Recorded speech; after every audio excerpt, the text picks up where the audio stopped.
Cholesterol in the body, it's needed to make your cell membranes. So like your brain cells, for example, you need cholesterol to make up those cells.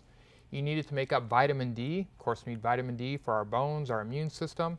You need cholesterol for normal nerve conduction through your nerves. You need cholesterol actually for a healthy immune system.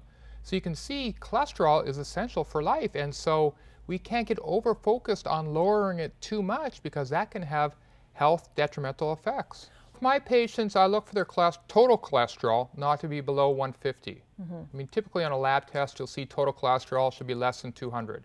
I think once you start getting down below 150, that can be a problem. And we see that sometimes in patients who are on very low-fat diets. Meaning a certain amount of fat in your diet, including saturated fat, to act as a building block for your cholesterol.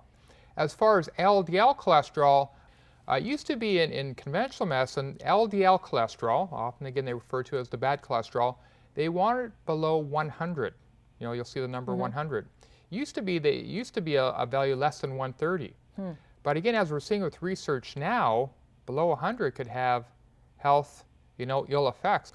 You can end up with hormone deficiency if your cholesterol is too low. I mean, cholesterol makes up your hormones, so if you start getting low in estrogen, progesterone, the testosterone in the men, you're going to feel depressed and anxious, and these hormones are critical.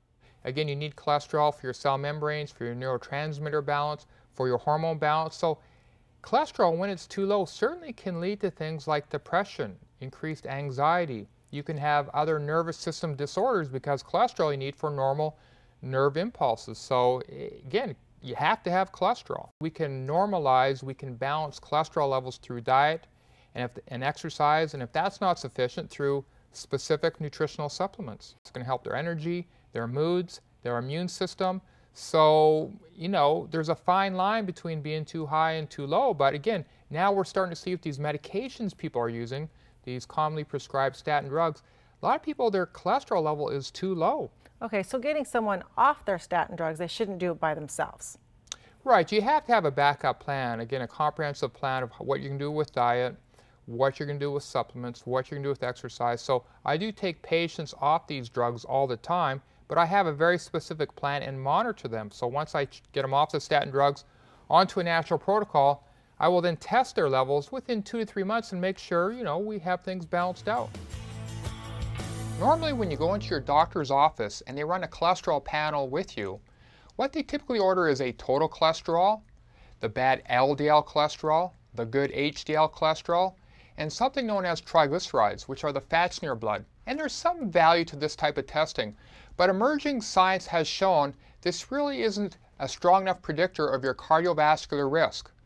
We know with neuromarkers on these tests now that we can identify up to 90% of your cardiovascular risk markers with this newer type of testing. So for example, we look at a newer test here, we have tests like HDL2. We actually break down your cholesterol markers. So instead of looking just at total HDL, good cholesterol, we break it down into HDL2 and HDL3. HDL2 actually is the most protective good cholesterol. So let's say your total cholesterol is normal, but you have low HDL2 cholesterol, that still is a risk factor for cardiovascular disease. As well, we have other specific lipid markers, a lot of which are passed on genetically, like lipoprotein A. That attaches to your LDL particles and it makes it more likely for you to form plaque in your arteries. And there's other lipid markers like apolipoprotein A, apolipoprotein B. Studies have shown they increase cardiovascular risk. And markers like homocysteine, a byproduct of protein metabolism. That can increase your risk factors for stroke. And then we have markers like fibrinogen, which is blood clotting. So if your blood's too thick, you're more apt to have a stroke or a heart attack. So you can see these newer markers are much more valuable in identifying your cardiovascular risk. So ask your doctor to have not only the old markers, but these newer markers, which are much more helpful in identifying your weak points in your cardiovascular health. What I do with patients, I'll test them 1 or 2 times every 2 to 3 months. And if they're at good levels, they're good for a year. You could test once a year at that point. For years, the whole goal was to drive that cholesterol down. The lower, the better. Matter of fact, you pick up conventional medical journals today, they're still emphasizing the lower the cholesterol, the better. Get it as low as you can. And that really isn't true because, again, if it's too low, you're going to have potentially very serious side effects. So there's a reason cholesterol is in the body. I mean, it's there for a specific design, and you need it for proper functioning of your cells at the most basic level. Great. Well, thanks for the good information.